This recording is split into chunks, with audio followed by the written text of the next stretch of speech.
The economic cure-all pill of jobs, jobs, jobs has improved the overall health of Filipino working world and jobs market of late. A sure sign of better days ahead, with inflation dipping considerably last month from 2.8% in January to 2.1%. As our Faisal Padilla rattles off more numbers in this report.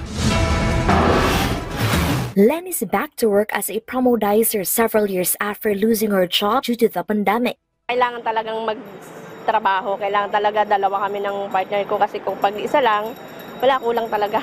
Ang dagdag po sa pagpapaaral ng mga anak. She has completed her training and is now just waiting for a few requirements to start a new job. Importante po talaga may training.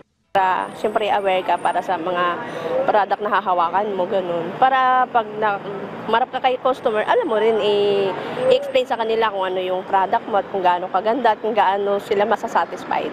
According to the Philippine Statistics Authority, the number of Filipinos with jobs has increased. From 45.90 million last year, the figure rose to 48.49 million in January 2025.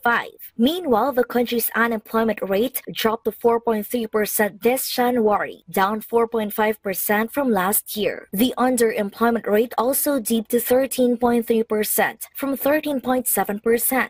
Under the administration of President Ferdinand R. Marcos Jr., the government has focused on skills development. The Technical Education and Skills Development Authority has been providing Filipinos with trainings to improve their employability. In 2024, 1,081,375 Filipinos received certifications after training with TESTA. Other government offices are also helping improve skills in fields like technology, preparing Filipinos to meet international demand. Through the Information and Communications Technology Academy program of the DICT, 943 training sessions have been conducted for over 90,000 government employees. Dahil dito, mas maraming oportunidad sa trabaho at mas mataas na kalidad ng hanap buhay ang maibibigay sa mga Pilipino.